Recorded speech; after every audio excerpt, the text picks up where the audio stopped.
Graça e paz, amém, igreja? Todo mundo bem aí? Estamos aqui então hoje mais uma vez, né? Nessa missão de poder compartilhar a palavra de Deus. Era para ter sido domingo passado, né? Mas domingo passado fez um câmbio aí com a minha mãe. Nem lembro mais onde é que eu estava domingo passado. Ah, é verdade, eu tirei um dia de férias com a minha esposa. Até memória boa. Tirei um dia para investir na minha esposa. Para quem não sabe, a linguagem de amor da minha esposa é tempo de qualidade, né? Então, era assim que ela se sente amada, fazia tempo que a gente não tirava um dia, né? E conseguimos tirar 2 dias, né? E foi bênção. Recomendo para todos os maridos aqui presentes, invistam nas suas esposas. Glórias a Jesus. Aleluia. Amados, coincidentemente, ou deucidentemente, nesse exato momento lá em Israel está acontecendo a festa de Tabernáculos. E o tema que nós recebemos todos os anos, né, da nossa cobertura espiritual, que é colocado esses cartazes aqui atrás, né, é o tema da festa de Tabernáculos. Então, o tema desse ano é pelo meu Espírito. E, deucidentemente, foi exatamente essa palavra que Deus me deu para essa noite. Essa que está aqui, quero convidar você a abrir a sua Bíblia em Zacarias, capítulo de número 4, versículo de número 6.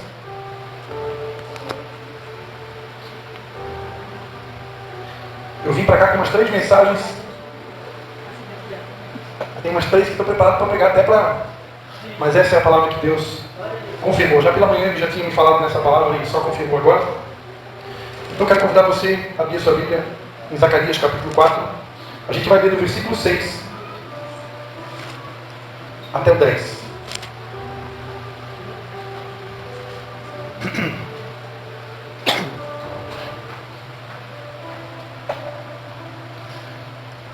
E respondeu e me falou dizendo: esta é a palavra do Senhor a Zorobabel dizendo: não por força nem por violência, mas pelo meu espírito, diz o Senhor dos Exércitos. Quem és tu, a monte grande, diante de Zorobabel, serás uma campina, porque ele trará a primeira pedra com aclamações, graça, graça a ela. E a palavra do Senhor veio de novo a mim dizendo: as mãos de Zorobabel têm fundado esta casa, também as suas mãos a acabarão, para que saibas que o Senhor dos Exércitos me enviou a vós. Porque quem despreza o dia das coisas pequenas, até aqui, porque quem despreza o dia das coisas pequenas, amém? Essa é a mensagem que Deus colocou, né? Hoje pela manhã cedo eu escrevi um artigo no meu Instagram: quem despreza os pequenos começos. O texto começa dizendo, né?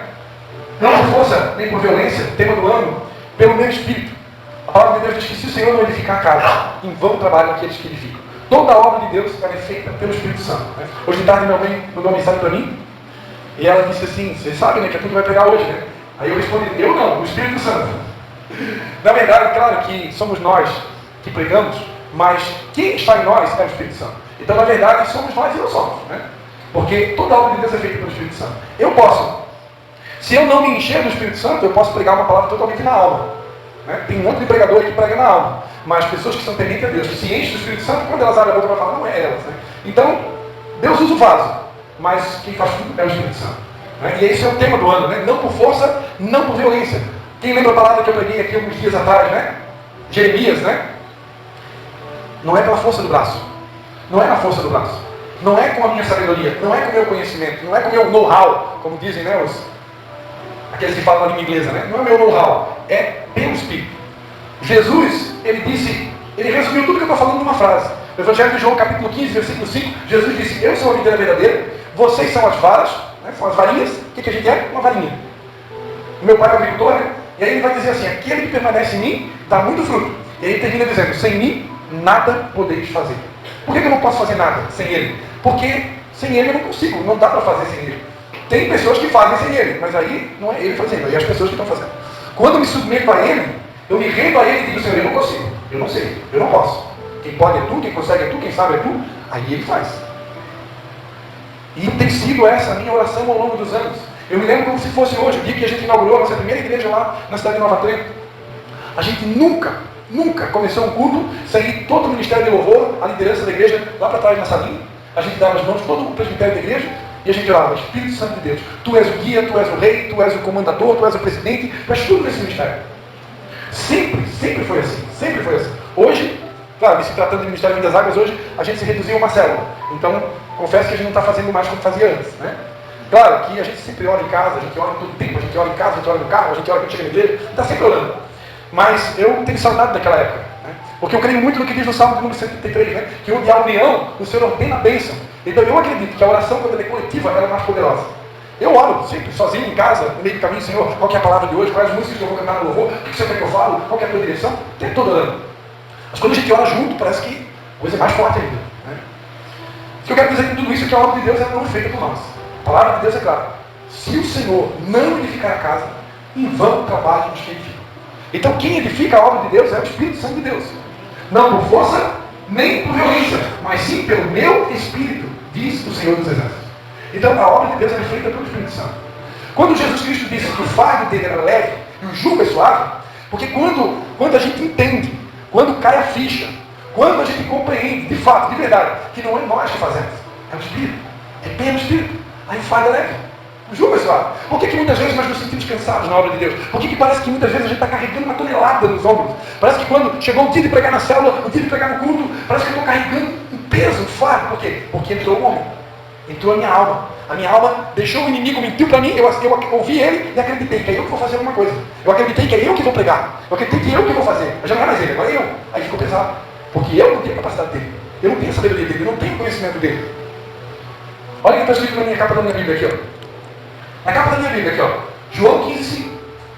Eu sou a videira verdadeira, vocês são as varas. Quem está em mim e eu nele, está muito fruto. Sem mim, nada podeis fazer. Eu fiz questão de colar esse adesivo aqui, para nunca esquecer que sem ele eu não posso nada. Eu garanto para vocês, as minhas piores pregações, mas sem medo de errar, as minhas piores pregações tinham o dedinho do Cristo. Não era eu. Tinha o dedinho do Cristo. Aquele dia que faltou fé, pastor Alice. Pastor Alice está falando de fé aqui, né? Quando falta fé, a gente vai lá e faz aquele esboço do tamanho gigante, que você não tiver nada para falar, eu fico no esboço. Né? Não sou contra o esboço. Eu tenho esboço preparado ali. Cadê o esboço preparado? Tudo preparado ali, né? Eu faço esboço também. Eu aprendi que você tem que fazer esboço. Se ficar nervoso na hora, tremeu na base, deu insegurança, fica no esboço. Mas eu amo, Cristian, não é uma regra. Eu amo depender totalmente dele. Eu tenho tanta fé que quando eu chego aqui, não é mais eu, é ele, que eu não faço esboço. Eu só faço esboço quando Deus me dá com antecedência. Mas hoje é daqueles dias que Deus fala comigo. Não se preocupa com nada, que não é tu, meu irmão. Não é contigo. Eu tive o privilégio de ter uma empresa de telemensagem que tinha um telefone, o número do telefone era 3265 1020. E eu, como sou muito ligado nos números, um dia eu orei a Deus, Senhor, esse telefone que o Senhor me deu tem um significado. Não pode ser por acaso. Aí Deus falou, abre tua Bíblia lá em Mateus 10:20. Coloca na tela ali, Mateus 10:20. Olha o que está escrito lá. Olha que tremendo o telefone 10:20. Porque não sois vós quem falará, mas o Espírito de vosso Pai é quem fala em vós. Amém. Quem é que faz a obra de Deus? Se eu deixar? O Espírito. Amém. Não sois vós quem falará. Se você bota o versículo 9 ali, bota o versículo 9, 10:19. Quando vos entregarem, não vos dê cuidado com o que a vez de falar, porque na mesma hora você será ministrado o que a vez de dizer. O texto está falando, amados, Deus vai levar a gente diante de governadores, Deus vai levar nós diante de autoridades, diante de governantes. Quantos aqui acreditam que Deus pode levar diante do presidente da República? Amém? Eu creio. E vai, está profetizado, em nome de Jesus.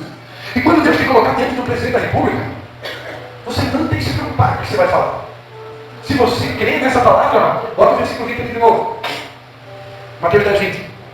Faz um 10:20 aí. Se você crê, é o Espírito que fala com você. É Ele que fala. Eu só tenho que ter cuidado de encher dele. A Bíblia diz, não vos embriagueis com o vinho, em que há contenda e devassidão, mas enchei-vos do Espírito. Se encher do Espírito é uma responsabilidade nossa. Eu achei que eu ia pregar hoje à noite sobre as 10 virgens, mas já estou pregando. 10 virgens, 5 prudentes, 5 imprudentes. Quem eram os prudentes? A prudente tinha azeite na lâmpada. Quem aqui sabe o que significa o azeite na Bíblia? Vamos lá.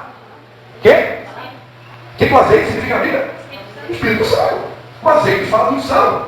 E unção diz respeito à presença do Espírito Santo. Por que fulano de tal tem unção e fulano de tal não tem unção? Meu pai dizia unção contra unção. Né? Pouca fé e muita fé. Né? Por que unção e outro não unção? Por que um tem bala na agulha e o outro não tem? Por que um tem presença e o outro não tem? Porque está cheio do Espírito Santo. Guardou azeite. Né? Quem se enche do Espírito Santo tem azeite. Mas o azeite é ele. O azeite é ele. Se tirar o azeite, irmão, o que sobra? Um pastor pregando sem azeite, meu irmão, uma pastora, um missionário, um diácono, um presbítero, é uma catástrofe. Porque aí é você. Aí já não é mais ele, aí é você. E quando é a gente que prega, eu confesso, meu irmão, eu não sou perfeito. Eu já teve os meus dias que eu estava vazio do Espírito Santo. Já teve. Tem dia que não dá para você se encher. Tem dia que Deus te bota na prova, você está o dia todo na rua fazendo a obra, você já só sai, já cheguei para vir para o curso sem tomar banho. Mais de uma vez, não tenho tempo nem de tomar banho. Só cheguei em casa, pintei o cabelo, choveu bem e vim para a igreja. Quantas vezes nós fazíamos esse encontro face a face com Deus? A gente tem que ficar, a gente é muito para sair, tem que limpar tudo, tem que organizar tudo. Saía de lá, às vezes, da fazenda Silva Neto, ou lá de Tijuquinhas, vinha para casa correndo, só chegava em casa, trocava de roupa. Quando dava tempo de trocar de roupa? E já ia direto no culto. Tinha que chegar mais cedo, porque tinha que separar as músicas, fazer um louvor. Né? Quem não lembra, a gente tinha um culto, sábado em Nova Brego, e domingo tem que ajudar o pastor de carro na igreja de São João. Então era corrido. Então tinha que dar tempo de tomar banho. Aí nessa hora, como é que faz? Né? É só pela graça e misericórdia. E Deus também enche que está vazio. Amém? Mas amados, embora que até aqui eu gastei uns 15 minutos para mostrar para vocês que nós precisamos do Espírito Santo. Nós precisamos depender do Espírito Santo. O apóstolo Paulo, a bênção apostólica, né? A bênção mais conhecida da igreja, né? O amor de Deus e Pai, a graça do nosso Senhor Jesus Cristo, a comunhão do Espírito Santo seja convosco. Durante anos, a igreja de Jesus escutou pastores, apóstolos, repetindo essa frase, culto após culto, né? Sem nunca entender o que é a comunhão com o Espírito Santo. Comunhão com o Espírito Santo, o que é a comunhão com o teu marido? O que é a comunhão com a tua esposa? O que é a comunhão com o teu filho?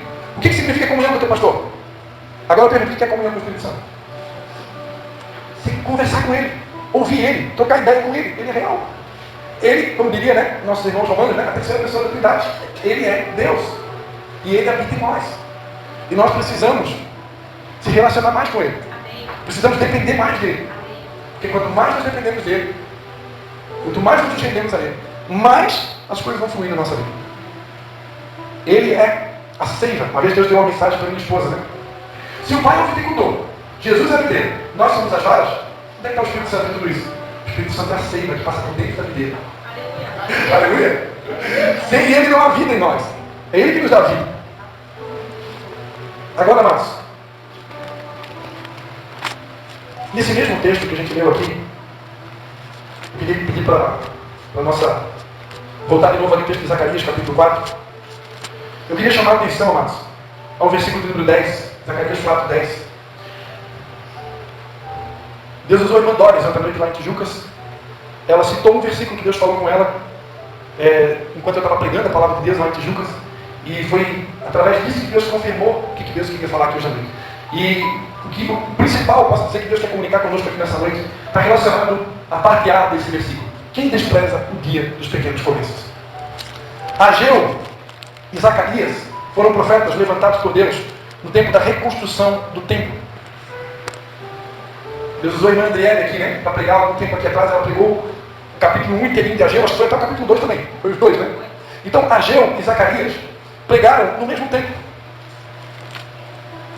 O povo, após passar pelo exílio babilônico, eles voltam para Jerusalém e, como a Adriele pregou aqui, né, o texto de Ageu, o povo, em vez de se preocupar com a reconstrução da casa de Deus, eles deram prioridade para suas casas particulares. E por isso Deus levanta o profeta Ageu para dizer: olha, vocês estão preocupados com as vossas casas apaneladas, enquanto a minha casa está vazia. Vocês estão dando prioridade para aquilo que é de vocês, enquanto que aquilo que é prioridade para mim vai ficar de lado. Na mesma época que Deus levanta o profeta Ageu para dizer: olha, não se preocupe com o dinheiro, porque minha é prata, meu é ouro. Agora nessa segunda casa vai ser maior do que a primeira. Mas eu quero que vocês não se preocupem com dinheiro, não se preocupem com finança, porque minha é prata, meu ouro, isso aí para mim é fichinha. Eu quero que vocês se preocupem com a minha casa, está vazia. Eu quero que vocês dêem prioridade para a minha casa. Na mesma época que Deus levanta Ageu, Deus levanta Zacarias, são profetas contemporâneos. Viveram na mesma época.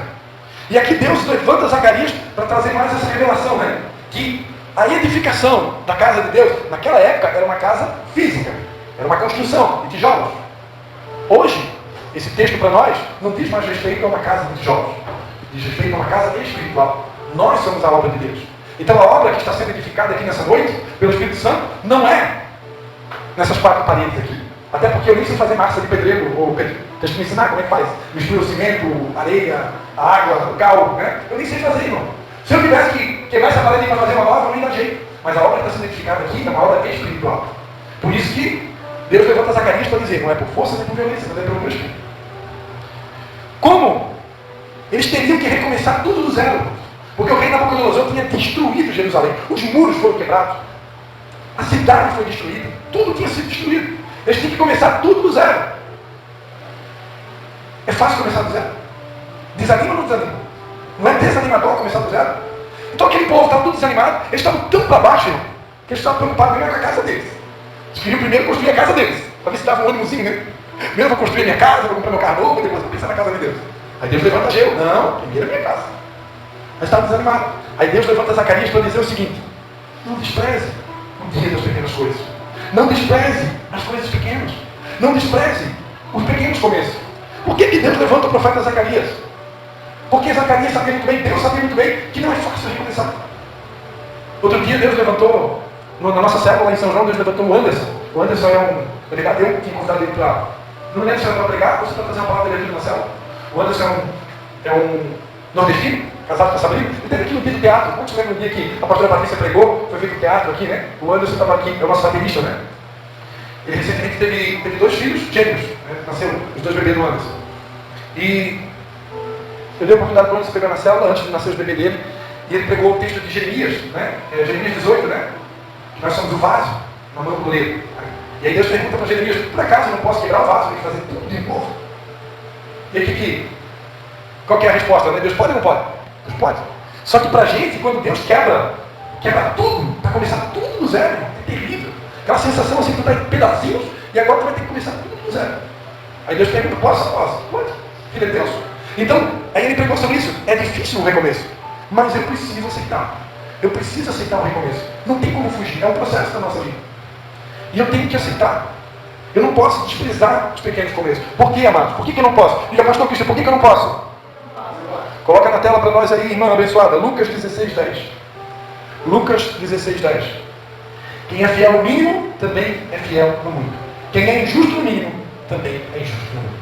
Por que eu não posso? Porque se eu não aprender a valorizar o pequeno começo, se eu não aprender a valorizar as coisas pequenas, se eu não aprender a valorizar o que Jesus colocou na minha mão, como que eu vou pensar que Deus vai me dar algo maior para administrar, ou para gerenciar, ou para cuidar? Se eu não estou sendo nem fiel no pouco.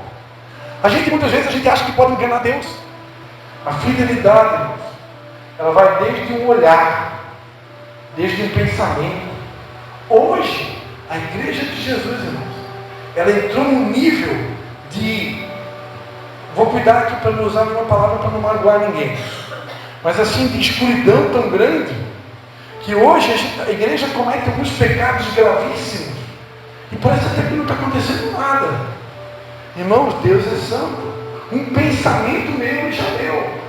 O meu olhar ele está vendo para onde eu estou olhando. A minha fala, Deus, tudo, eu preciso ser fiel.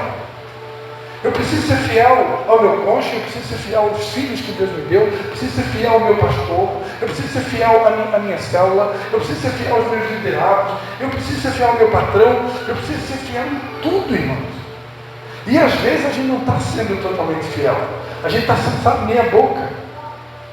Você acha que Deus não vê como é que você se comporta lá dentro do teu trabalho? Você acha que Deus não vê como você age lá dentro da tua casa? Irmãos, eu posso vir aqui, botar uma roupa bonita e pregar um sermão maravilhoso. Tá, mas como é que o Cristian Gil, o pastor Cristian Gil com a esposa dele hoje de tarde lá na casa dele? Como é que eu agi com o meu sogro? Como é que eu agi com o meu filho? Como é que foi o meu tom de voz quando a minha esposa falou uma coisa que eu não gostei? Como é que foi o meu tom de voz quando meu filho me desobedeceu? Será que eu gritei com ele ou eu falei, manso, calma? Tudo isso é fidelidade. Ser fiel é você ser santo. Deus quer que a gente seja fiel. Totalmente fiel. Em tudo, tudo, tudo. Eu já preguei aqui sobre as 5 áreas que eu preciso vencer para poder romper com o deserto e entrar na terra que manda leite e mel. Os 5 sentidos: tato, olfato, visão, paladar e audição. Deus quer me santificar nos 5 sentidos. Eu tenho que ser fiel com os meus olhos, eu tenho que ser fiel com aquilo que eu falo, eu tenho que ser fiel naquilo que eu ouço, quem eu estou ouvindo, o que eu estou ouvindo, qual o tipo de livro que eu estou lendo, qual o tipo de pessoas que eu estou me relacionando. Eu tenho que ser fiel naquilo que eu estou botando para dentro também, porque a Bíblia diz que eu sou o templo do Espírito Santo. Então eu não posso ficar ingerindo um monte de besteira que está destruindo o templo do Espírito Santo, que é sagrado. A Bíblia diz que se eu não zelar pelo templo do Espírito Santo, Deus vai me destruir. É um dos textos também que é mais forte que tem, 1 Coríntios 3. Então eu tenho que ser fiel naquilo que eu boto para dentro, naquilo que sai da minha boca, naquilo que eu escuto, naquilo que eu vejo, naquilo que eu cheiro. Né? Você já pertence ao passado, né? Pertence ao passado, né? Mas tem que ser fiel em tudo, irmãos. E às vezes a gente não está sendo 100% fiel. Aí o crescimento não acontece na nossa vida, as coisas travam, e a gente não sabe por que travou, não sabe por que a coisa parou. Fidelidade. Deus não abençoa infidelidade. A gente acha que pode enganar Deus, irmão. Deus ninguém engana. Deus tudo vê. Coloca de novo ali Zacarias 4. Olha só o que diz lá o versículo, o 10 inteirinho. Vamos ler o 10 inteirinho, né? Porque quem despreza ouvir as coisas pequenas, pois esse se alegrará vendo o prumo na mão de Zorobabel. São os 7 olhos do Senhor que discorrem por toda a terra. Irmãos, Deus ele tem 7 olhos. Ele te vê de frente, ele te vê de costas, ele te vê de lado, ele te vê de cima, ele te vê de baixo. Não tem para onde esconder. O salmista Davi disse no Salmo 139, né? Para onde me irei do teu espírito? Você pode ir para uma ilha deserta. Não, vou ir para uma ilha deserta, lá ninguém está me vendo. Só que se lá naquela ilha deserta aparecer uma moça de biquíni e você olhar para ela, meu irmão, numa ilha deserta, você já foi infiel. Deus já viu. Deus é santo. Ele vê tudo. Uma vez, quando nós estávamos bem no começo, os primeiros vezes que nós começamos a fazer os encontros com Deus e tal, o irmão manifestou demônio e a gente foi fazer a libertação. Nós estávamos numa equipe, fomos fazer a libertação dessa pessoa que manifestou demônio lá na antiga igrejinha, a Igreja Batista. E a gente não tinha habilidade ainda para expulsar demônio. Eu nunca tinha expulsado um demônio, a gente nem sabia o que fazer, né, pastor Alice?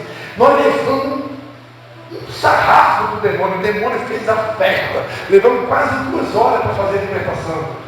Aí o demônio, como a gente não sabia fazer a libertação, o demônio começou a dizer: fulano de tal, eu te vi hoje à tarde, você estava na rua tal, fazendo tal coisa, olhando para tal coisa. Era verdade. O demônio, fulano de tal, tu adora Coca-Cola, né? Tu é viciado em Coca-Cola. Eu sei que tu é viciado em Coca-Cola. E a pessoa, é verdade. O demônio sabia tudo. E o demônio começou a dizer: você, tal coisa, você, tal coisa. Ele foi citando o pecado de todo mundo e a gente não sabia como mandar ele calar a boca. E ele foi denunciando o pecado de todo mundo. E todo mundo ficou quietinho, porque o demônio sabia tudinho. O demônio também sabe, porque a Bíblia diz que ele anda ao nosso derredor, rugindo como um leão, buscando a quem possa tragar. O diabo não é onipresente, mas ele está o tempo todo ali no derredor. Ele sabe tudo o que a gente faz. E a gente às vezes falta temor. A gente acha que Deus, o diabo está vendo tudo, ele está se vendo lugar. Deus está vendo tudo. Então, irmãos, não adianta. Deus ninguém consegue me enganar. Se eu quero prosperar nos meus negócios, na minha família, no meu ministério, na minha célula, em tudo, eu preciso ser fiel. Aconteceu uma situação, agora eu vou contar essa última situação para encerrar. Aconteceu uma situação, eu fui convidado para substituir um pastor, numa cerimônia de casamento. Aconteceu uma situação e eu acabei julgando a atitude daquele pastor e acabei fazendo um comentário. Ontem, conversando com a minha esposa disse: olha, nós precisamos pedir perdão para Deus. Tudo bem que a gente foi socorrer uma pessoa, substituímos o pastor, até aí está tudo bem.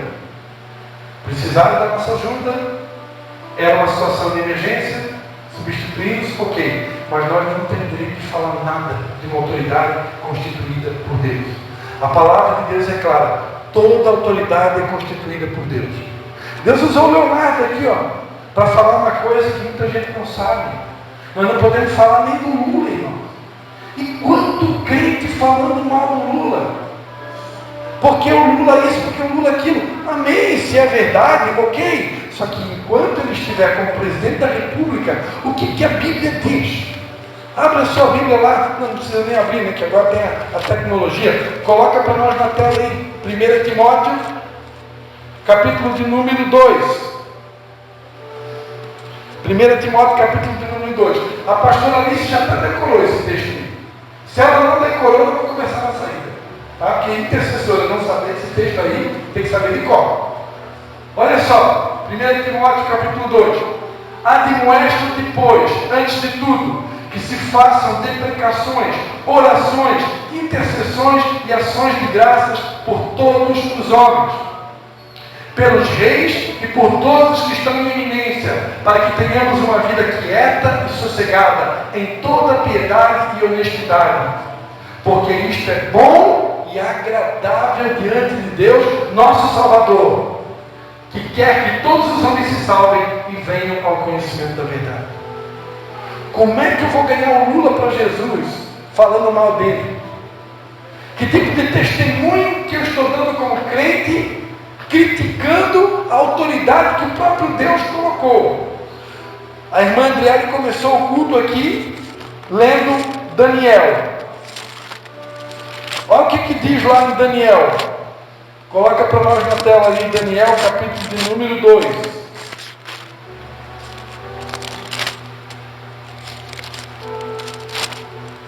Daniel, capítulo de número 2, versículo de número 20.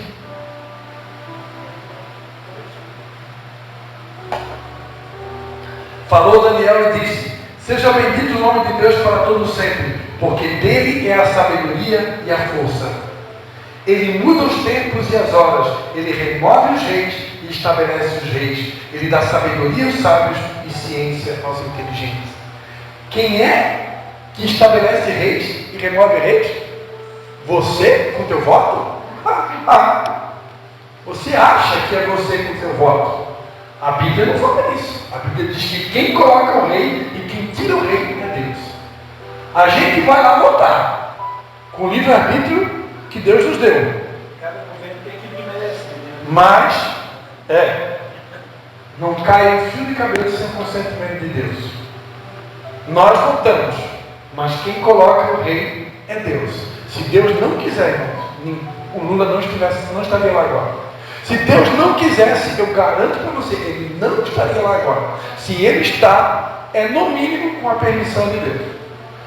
No mínimo. E se Deus permitiu, o Léo falou agora, né? Cada um tem o governante que merece. Se nós acreditamos que Deus pode nos dar um governante melhor, então nós precisamos nos arrepender dos nossos pecados, porque está escrito que se meu povo se chama pelo meu nome, se humilhar e orar e buscar a minha face, se converter dos seus maus caminhos, eu perdoarei os pecados e sararei a terra. Deus vai sarar a terra, vai colocar um governante melhor, vai transformar o país. Mas sem arrependimento e mudança, pode esquecer. Deus não faz nada. Aí ele dá o governante que a gente merece. O governante que o Brasil merece atualmente, até Deus pensar diferente a respeito do nosso país, é Luiz Inácio Lula da Silva. E a nossa responsabilidade é orar por ele, para que possamos ter uma vida tranquila e sossegada. Eu quero encerrar dizendo que eu, pastor Cristian, quero pedir perdão a Deus também.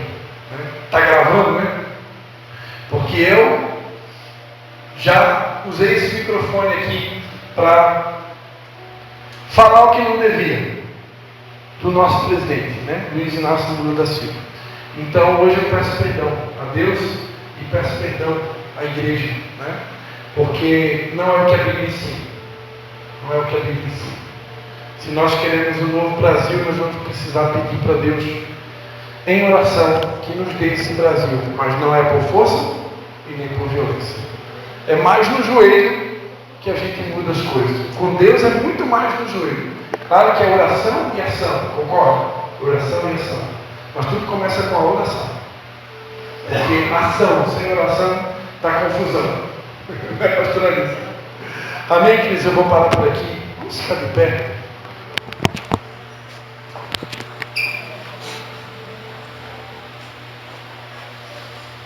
Jesus, eu falava ontem à noite, Jesus com 5 pães e 2 peixinhos.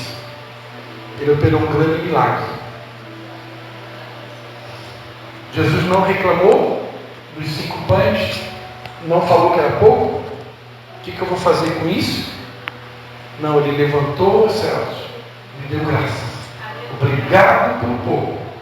Só tem isso. Muito obrigado. Se fiel um pouco, sobre o muito te colocarei. Jesus agradeceu os 5 pães e 2 peixinhos. Levantou o céu, deu graças. E Deus fez um grande milagre. O milagre começa com a nossa gratidão pelo pouco.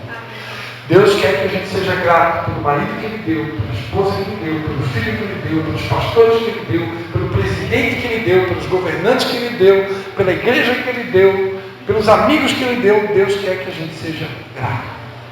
A gratidão é a chave que abre todas as portas. E a ingratidão, a murmuração, faz o povo ficar no deserto. 40 anos o povo ficou no deserto por causa de murmuração. Não estou contente. Pois é, quem não é fiel no pouco, nunca será fiel no muito. Quando eu sou grato pelo pouco, aí Deus começa a mudar as coisas. Amém? Vamos orar? Pai, em nome de Jesus, Pai, nós queremos te pedir perdão nessa noite, Pai. Te pedir perdão pela nossa infidelidade. Quantas vezes, Pai, na trajetória das nossas vidas, Pai, nós somos infiéis. Quantas vezes na nossa vida nós falhamos naquilo que falamos, falhamos naquilo que olhamos, falhamos naquilo que ouvimos, falhamos naquilo que comemos, falamos naquilo que cheiramos, falhamos naquilo que tocamos, Pai. Pecamos com os nossos olhos, pecamos com os nossos ouvidos, pecamos com a nossa boca, pecamos com os nossos dedos, pecamos com os nossos pés, pecamos, ó Pai, com nossos pensamentos. Agimos com infidelidade. Por isso as coisas não rompem na nossa vida, Pai. Mas essa noite nós queremos te pedir perdoa-nos, Pai. Perdoa-nos por criticar os nossos governantes. Perdoa-nos por criticar as autoridades constituídas sobre nós. Perdoa-nos por criticar os nossos pastores, os nossos líderes de célula, os nossos discípulos, nossos filhos, nossos cônjuges. Perdoa-nos, Pai, por não saber controlar a nossa boca, Senhor. Transforma-nos, Senhor. Faz de nós pessoas fiéis, como Tu és fiel, Senhor. Para que o Senhor realmente possa nos colocar sobre grandes coisas, grandes negócios, grandes empreendimentos, grandes sonhos, grandes projetos. Porque nós cremos que Tu és um Deus grande, Pai. De coisas grandes. Tu não és mesquinho nem pequeno, Tu és grande, Pai. Tu és o grande eu sou, grandes sonhos, grandes projetos, mas que ensina que para que possamos alcançar as coisas grandes, precisamos ser fiéis nas coisas pequenas. Ajuda-nos, Pai, porque de nós mesmos, como disse São Paulo, o bem que queremos fazer, nós não fazemos, e o mal que nós não deveríamos fazer, esse aí nós fazemos. Então, converte o nosso coração, que nós possamos todos nascer de novo, para que possamos então experimentar o melhor que o Senhor tem para nós. Tua palavra diz que se nós formos obedientes e fiéis, nós vamos comer o melhor dessa terra. Nem olhos viram, nem ouvidos ouviram, nem jamais penetrou no coração de homem algum as coisas que o Senhor tem preparado para aqueles que te amam, para aqueles que são fiéis a Ti. Em nome de Jesus. Eu abençoo cada um aqui em nome do Pai, do Filho e do Espírito Santo. E te peço, Pai, que as nossas orações subam como incenso para o Santo Trono. Em nome de Jesus. Amém. Você pode dar um aplauso ao Senhor Jesus?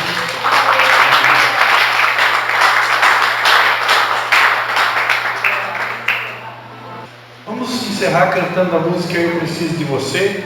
Você vai ter a oportunidade de dar um abraço aí, pelo menos 5 irmãos, né? Dar um abraço, desejar para ele uma semana de bênção. Amém? Então, como a gente falou aqui, né, que o amor de Deus o Pai, a graça do Senhor Jesus e a comunhão do Espírito Santo seja com cada um de nós, amém? Não vai embora sem cumprimentar o seu irmão, amém?